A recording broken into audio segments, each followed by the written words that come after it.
Hello everyone, my name is Komal and ये हमारी HTML series की 10th वीडियो है। लास्ट वीडियो में आपने फॉर्म वैलिडेशन के बारे में पढ़ा था और इस वीडियो में हम मार्क्यूट टैग के बारे में पढ़ेंगे और उसके सभी एट्रीब्यूट्स को एक एक करके कवर करेंगे। तो आइए स्टार्ट करते हैं।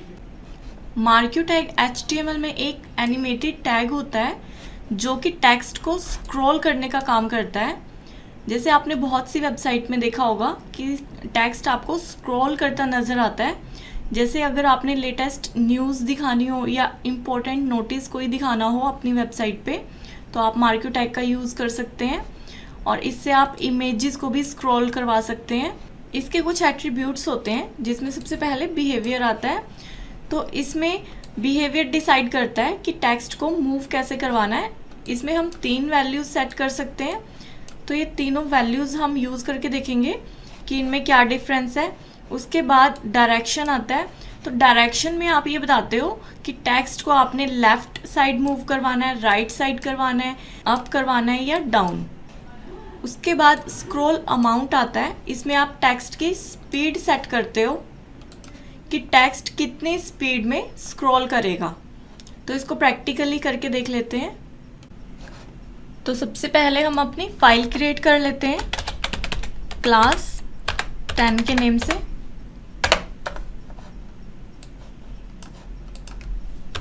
और बॉयलर प्लेट का यूज़ करेंगे।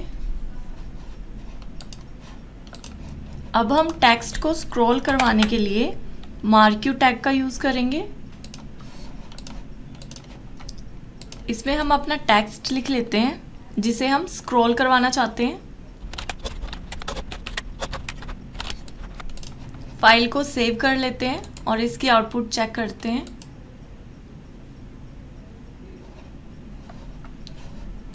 तो हमारी आउटपुट कुछ ऐसी आ रही है। हमें जो टेक्स्ट है वो स्क्रॉल होता हुआ दिख रहा है। तो जो हमें टेक्स्ट दिख रहा है वो ऑटोमेटिकली लेफ़्ट साइड जा रहा है, क्योंकि इसकी जो डायरेक्शन है वो by default left he set होती है। तो हम उसे चेंज करके देख लेते हैं। तो हम डायरेक्शन में राइट वैल्यू डाल देते हैं और अब इसकी आउटपुट चेक करते हैं। तो अब जो हमारा टेक्स्ट है वो राइट साइड स्क्रॉल करता हुआ दिख रहा है हमें। इस पे हम बैकग्राउंड कलर लगा लेते हैं जिससे हमें थोड़ा अट्रैक्टिव दिखे।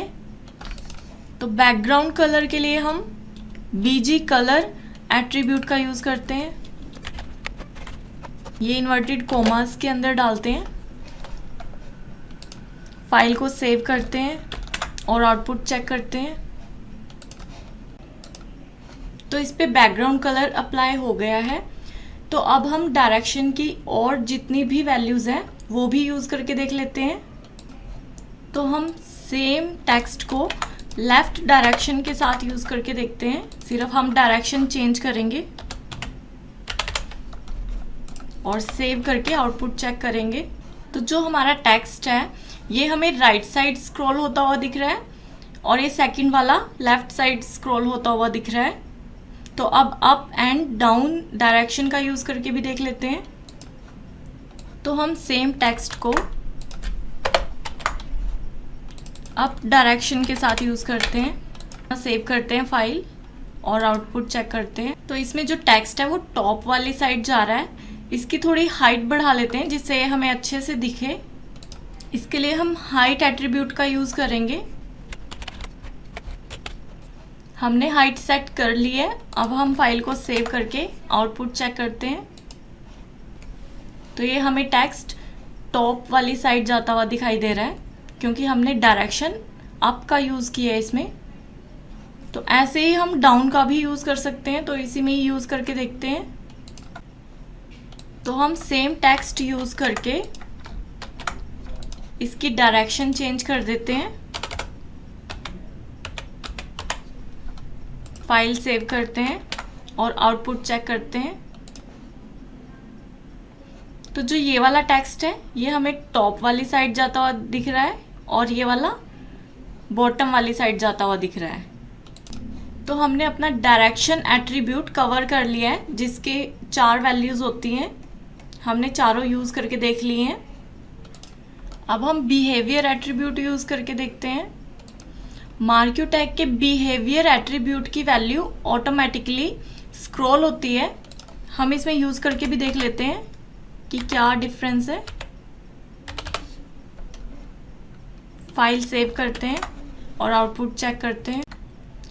तो इसकी आउटपुट में कोई भी चेंज नहीं आया है क्योंकि बिहेवियर की वैल्यू ऑटोमेटिकली स्क्रॉल होती है। तो बिहेवियर की जो दो वैल्यूज़ और होती हैं, स्लाइड एंड ऑल्टरनेट, वो यूज़ करके देखते हैं कि उससे क्या चेंज आता है आउटपुट में। तो हम बिहेवियर में स्क्रॉल की जगह स्लाइड वैल्यू यूज़ करके देखेंगे।